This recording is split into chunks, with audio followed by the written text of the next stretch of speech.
South ఇండియాలోనే అతి తక్కువ ధరలకి రత్నాలనందించే ఏకైక సంస్థ 6JVR.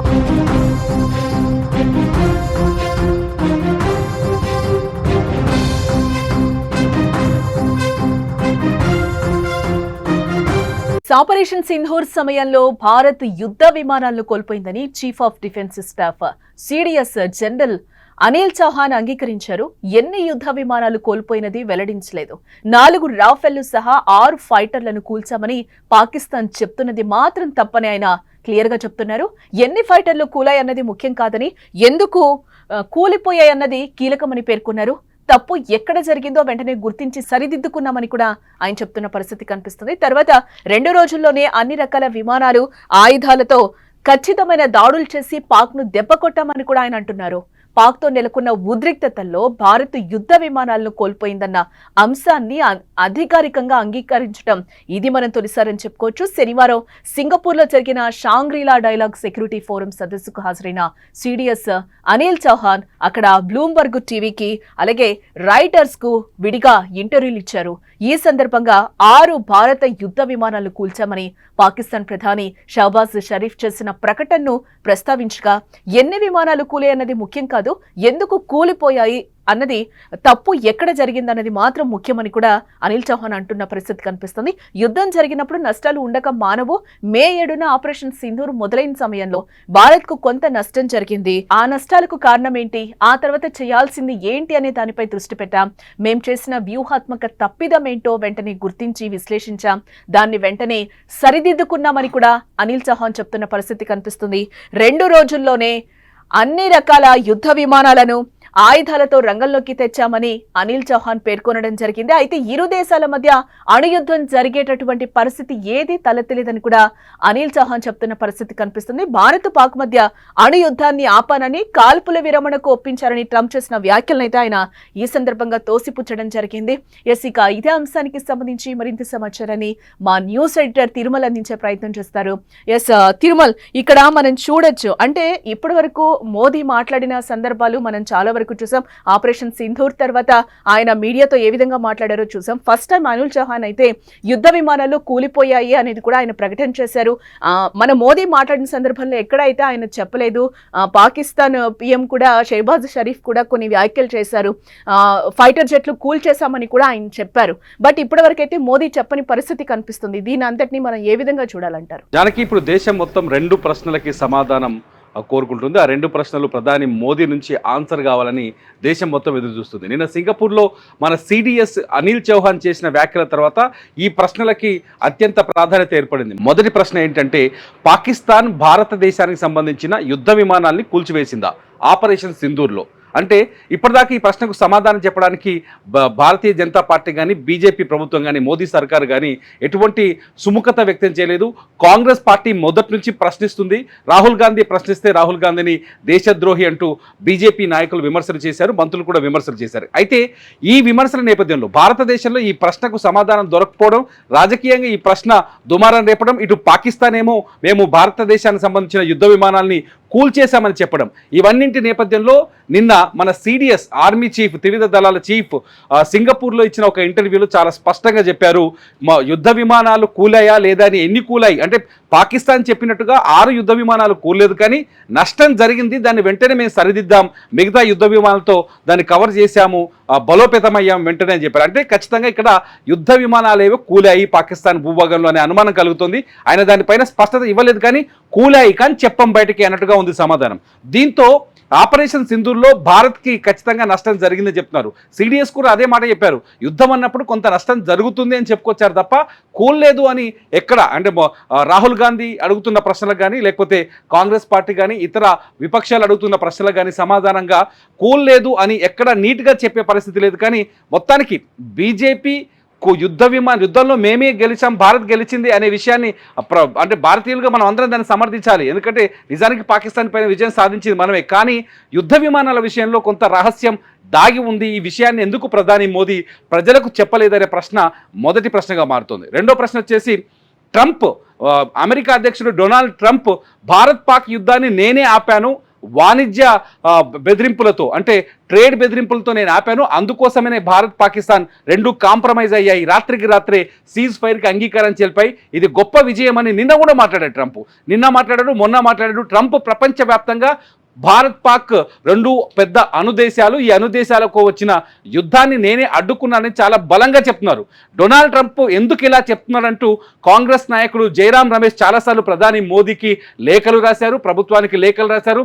నిజంగా ఇందులో ట్రంప్ ఇన్వాల్వ్ అయి ఉన్నాడా లేదా అనేది స్పష్టత ఇవ్వాలని కాంగ్రెస్ ఈ ప్రశ్నను కూడా బలంగా అడుగుతుంది. ఈ ప్రశ్న పైన కూడా ఇంతవరకు ప్రధాని మోదీ కానీ లేకపోతే ప్రభుత్వం నుంచి కానీ ఎటువంటి సమాధానం రాలేదు. ఇదంతా చూస్తుంటే ఎందుకు ప్రధాని మోదీ డొనాల్డ్ ట్రంప్ వ్యాఖ్యల్ని ఖండించట్లేదు? ట్రంప్ బాహాటంగా బహిర్గతంగా ప్రపంచ వేదికలపైన చాలా స్పష్టంగా చెప్తున్నారు, పాకిస్తాన్ ఇండియాని నేను ట్రేడ్ విషయంలో బెదిరించాను, రెండు దేశాలు తోక ముడిచాయనే విధంగా మాట్లాడుతున్నాడు. ఈ భారతదేశం, ఇండియా చెప్తోంది ఆపరేషన్ సింధూర్ పూర్తి కాలేదు, ఆపరేషన్ సింధూర్ ఉగ్రవాదులను అంతం చేసే వరకు కొనసాగుతుంది, అయితే సీజ్ ఫైర్ ఆపడంలో ఎవరి ఉద్దేశం లేదు. మోదీ ఆ రోజు ఏదైతే మే 10వ తేదీ సీజ్ ఫైర్ తర్వాత మోదీ మీడియాతో మాట్లాడారు, మీడియాకి ఒక సందేశాన్ని ఇచ్చారు, భారత ప్రజలకు ఒక సందేశాన్ని ఇచ్చారు ప్రధాని మోదీ. ఆ సందేశంలో చాలా స్పష్టంగా చెప్పారు, యుద్ధం కానీ సీజ్ ఫైర్ ఆపడం వెనుక ఎవరి మూడో వ్యక్తి ప్రమేయం లేదు అని చాలా స్పష్టంగా చెప్పారు. పాకిస్తాన్తో ఏదైనా చర్చలు జరిగితే కేవలం ద్వైపాక్షిక చర్చలు మాత్రమే, అంటే పాకిస్తాన్ ఇండియా మాత్రమే కలిసి కూర్చొని మాట్లాడుకుంటాయి తప్ప మూడో వ్యక్తి ప్రమేయం ఉండదు లేదు అని చెప్పారు. ట్రంప్ చెప్తున్నారు నా ప్రమేయం వల్లే ఆగిందని ట్రంప్ చెప్తున్నారు. సో భారత్ ఇప్పుడు భయపడిందా అని ఒక బాధ భారతీయుల్లో కనిపిస్తోంది. దీనిపైన స్పష్టత మాత్రం కేంద్రం ఇప్పటివరకు ఇవ్వలేదు, ఇవ్వాల్సిన అవసరం ఉంది. కానీ ఆ రోజు మోదీ అంటే ఎందుకంటే ఇక్కడ రెండింటిని పోల్చుకోవాల్సిన అవసరం ఏర్పడుతుంది. యుద్ధ విమానాలు కూలలేదు అని మొదటి నుంచి భారతదేశ ప్రజలకి సందేశం ఇచ్చింది. పాకిస్తాన్ ఏమో చాలా స్పష్టంగా చెప్తుంది మేము యుద్ధ విమానాలు కూల్చామని చెప్పేసి. పాకిస్తాన్లో యుద్ధ విమానాలు కూల్చాము అనే వీడియోస్ ఏవైతే ఉన్నాయో అవన్నీ ఫేక్ వీడియోస్ అని కొంత నిరూపణ కూడా జరిగింది. ఇటువంటి పరిస్థితులు ఈ కన్ఫ్యూజన్ ఎందుకు ఉంది, ప్రధాని ఎందుకు వీటిపైన సమాధానం చెప్పట్లేదు అనేది అతిపెద్ద ప్రశ్న. అందుకే భారత ప్రధాని సమాధానం చెప్పని రెండు ప్రశ్నలుగానే మిగిలిపోతాయా, దీనికి ప్రభుత్వం నుంచి సమాధానం వస్తుంది అనేది ఇప్పుడు మొత్తం యావత్ దేశం ఆసక్తికరంగా ఎదురుచూస్తుంది. ఎందుకంటే మన దేశం పైన యుద్ధం జరిగినప్పుడు ఏ భారతీయుడు భరించడు, పాకిస్తాన్ని తరిమి కొట్టాలి, పాకిస్తాన్ని ఎట్టి పరిస్థితుల్లో క్షమించే ప్రసక్తే లేదు, పాకిస్తాన్ని క్షమించాల్సిన అవసరం లేదని ప్రతి సగటు భారతీయుడి ఆలోచన.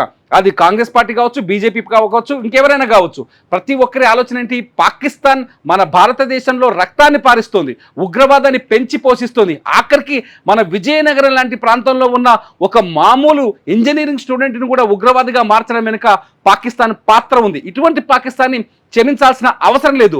జ్యోతి మల్హోత్రా లాంటి దేశ ద్రోహుల్ని అండగా పెట్టుకొని యూట్యూబర్స్ని గూఢాచారులుగా మార్చుకొని మన దేశంలో విధ్వంసాలకు ప్లాన్ చేస్తుంది పాకిస్తాన్.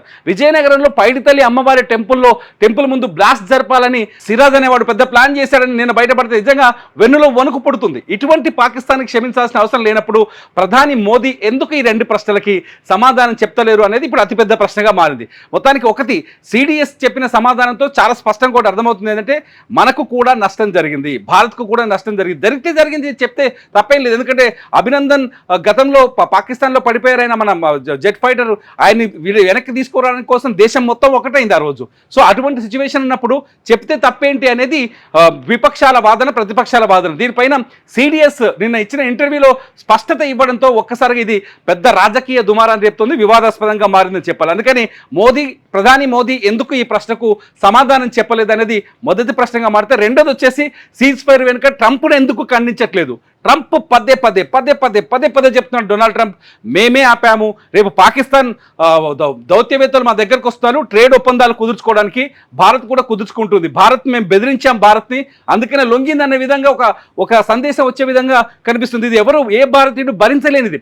డొనాల్డ్ ట్రంప్ ఎవడు ఆపడానికి యుద్ధాన్ని ఆపితే మన భారత ప్రధాని మోదీ ఆపాలి, మన నాయకుడు మన హీరో మోదీ, అటువంటి మోదీ ఆపాలి. నిజానికి ప్రధాని మోదీ చాలా స్పష్టంగా నెక్స్ట్ డే కొన్ని మీటింగ్లో చెప్పారు. ఏం చెప్పారు, మే 7వ తేదీన ఆపరేషన్ సింధూర్ జరిగింది, పాకిస్తాన్ పరిధిలో ఉన్న భూభాగంలో కానీ పీఓకేలో కానీ ఎప్పుడైతే దాడులు చేసిన వెంటనే పాకిస్తాన్ డీజీఎంఓకి మేము ఒక లేఖ రాసాము, మీ భూభాగంలోకి వచ్చి మేము ఉగ్రవాద శిబిరాలపైన దాడులు చేశాము, ఉగ్రవాదాన్ని పెంచి పోషిస్తున్న శిబిరాలు కనిపించాయి, అవి లేపేశాం మేము అని చాలా స్పష్టంగా లేఖ రాసింది భారత ప్రభుత్వం. రాస్తే ఆ లేఖకి పాకిస్తాన్ సమాధానం చెప్పలేదు.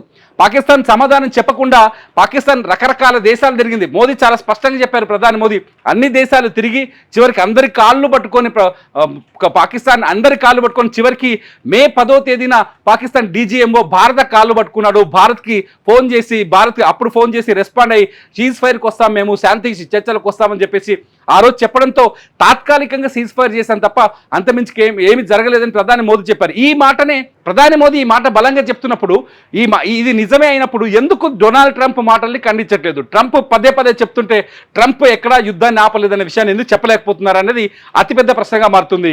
అంటే ఇప్పుడు మీరు చెప్పినట్టు చూసుకుంటే ఏవైతే ఆన్సర్స్ ఇవ్వలేదో మరి మోదీ చెప్పే అవకాశం కనిపిస్తుందని అనుకోవచ్చు అంటారా? ఏదైతే మనకి ఫస్ట్ టైం ఆయన రివీల్ చేశారు, మనకు కూడా అదే యుద్ధం అన్నాక ఎంతో కొంత అయితే నష్టం జరుగుతుంది, అది మనకు కూడా జరిగిందని చెప్పి ఫస్ట్ టైం చెప్పారు. ఎన్నిసార్లు మోదీ మాట్లాడినా కూడా మనకైతే ఈ విషయం చెప్పని పరిస్థితి కనిపిస్తుంది. ఆపరేషన్ విజయం సాధించామని ఆయన చెప్తూ వచ్చారు. ఆబ్వియస్లీ మనం విజయం సాధించాం, బట్ మీరు చెప్పినట్టు ఎందుకు ఇక్కడ ఆయన చెప్పలేదో తెలియని ప్రశ్న. దాంతో పాటుగా ట్రంప్ విషయానికి వచ్చి కూడా ఆయన చెప్పని పరిస్థితి కనిపిస్తుంది. సో వీటన్నిటికీ ఆయన సమాధానం చెప్పే రోజు వస్తుందంటారా? చెప్తారనుకోవచ్చు అంటారా? లిటరలీ ఇక్కడ ఒక విషయం చాలా స్పష్టంగా మీరు చెప్పినట్టు నిజంగా పాకిస్తాన్ పైన మనది పై చేయి. పాకిస్తాన్లో 9 నగరాల్లో ఉన్న 11 ఎయిర్ బేస్ని, రావల్పిండితో సహా 11 ఎయిర్ బేస్ని చాలా నిమిషాల్లో కూల్చేసింది భారత వైమానిక దళం. అట్లాగే డ్రోన్స్తో, బ్రహ్మోస్తో ఒక దెబ్బకి పాకిస్తాన్ నిద్ర లేకుండా చేసింది.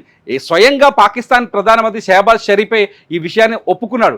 పాకిస్తాన్ వణికిపోయింది. ఇవాళకి కూడా పాకిస్తాన్ భారత్ చేసిన దాడులను తలుచుకొని రాత్రిపూట కంటికి నిద్ర లేకుండా బతుకుతుందని చెప్పాలి. చాలా స్పష్టం. ఆపరేషన్ సింధూర్లో కూడా అదే సక్సెస్. ఆపరేషన్ సింధూర్లో కూడా POKలో ఉన్న 5 ఉగ్ర స్థావరాలని నేలమట్టం చేసింది భారత త్రివిధ దళాలు. అట్ ది సేమ్ టైం పాకిస్తాన్లో 4 ప్రాంతాల్లో ఉన్న జైషే మహమ్మద్ కావచ్చు, ఇతర హిజ్బుల్ ముజాహిద్దీన్ కావచ్చు, లష్కర్ తోయిబాకు సంబంధించిన 4 స్థావరాలను లేపడేసింది. నిజానికి భారత సైన్యం సాహసం మామూలుది కాదు. మొత్తం ప్రపంచమంతా నివ్వరమైంది. బ్రహ్మోస్ను చూసి చివరికి అమెరికా కూడా ఆశ్చర్యపోయింది, బ్రహ్మోస్ అటాక్ చూసి. ఇటువంటి గొప్ప విజయాన్ని మనం సెలబ్రేట్ చేసుకుంటున్న టైంలో ఈ చిన్న ప్రశ్నలు కొంత ప్రభుత్వాన్ని ఇరుకున పెట్టే విధంగా కనిపిస్తున్నాయి. ఈ ప్రశ్నలకు ఖచ్చితంగా ప్రధాని మోదీ సమాధానం చెప్తారని దేశం మొత్తం ఎదురు చూస్తుంది. మోదీ చెప్పే అవకాశాలు అయితే స్పష్టంగా ఉన్నాయి అనుకుంటున్నాను నా వరకైతే. Right Tirumala, thanks for the update. మనం మొత్తంగా చూడొచ్చు, ఆపరేషన్ సింధూర్ సమయంలో భారత్ యుద్ధ విమానాలను కోల్పోయిందని chief of defence staff general Anil Chauhan అయితే ఫస్ట్ టైం అంగీకరించడం జరిగింది. ఫస్ట్ నుంచి మనం చూసుకుంటే ఇక్కడ యుద్ధం జరిగిన తర్వాత మోదీ ప్రెస్ మీట్ పెట్టినప్పుడు కానీ రకరకాల ప్లేసెస్ లో సభలకు వెళ్ళినప్పుడు కూడా విజయం మనం సాధించాం యుద్ధం మీద అని చెప్పి ఆయన తరచూ చెప్పారు. ఆబ్వియస్లీ మనం యుద్ధం ఆపరేషన్ సింధూర్ లో అయితే మనం పైచేయి సాధించాము, బట్ ఆయన చిన్నవైతే చెప్పలేదు. ఏవైతే యుద్ధ విమానాల్ని మనం కోల్పోయామో అదైతే చెప్పని పరిస్థితి కనిపిస్తుంది. ఎస్, ఈ రోజు అనిల్ చౌహాన్ అయితే ఫస్ట్ టైం యుద్ధం జరుగుతుంది, యుద్ధంలో కూడా కొంత మనం నష్టపోయాము అని కూడా ఆయన క్లియర్ గా చెప్పారు. ఎన్ని యుద్ధాలు మనం నష్టపోయాము అనేది కూడా, ఎన్ని యుద్ధ విమానాలు నష్టపోయాము అనేది కూడా ఆయన చెప్పని పరిస్థితి అయితే కనిపిస్తుంది. ఇవే ఆయన దేశ ప్రజలకి చెప్పని ప్రశ్నలు. దీంతో పాటుగా సీజ్ ఫైర్ వెనకాల నేనే ఉన్నానని కూడా ట్రంప్ చెప్పారు. దీనికి కూడా మోదీ ఈ ప్రశ్నను కూడా ఆయన ఖండించిన పరిస్థితి అయితే కనిపిస్తుంది. ఎస్, మోదీ ఎందుకు ఈ రోజు ఈ రెండింటికి మనకు ఆన్సర్ చెప్పలేదు అనేది కూడా ప్రజలందరికీ తెలుస్తున్న ప్రశ్నగా చూడొచ్చు. అలాగే ప్రతిపక్షాలకు కూడా ఒక అస్త్రం ఇచ్చినట్లయింది. ఎస్, వీటన్నిటికీ కూడా మోదీ సమాధానం చెప్తారో ఏమో చూడాల్సిన అంశం.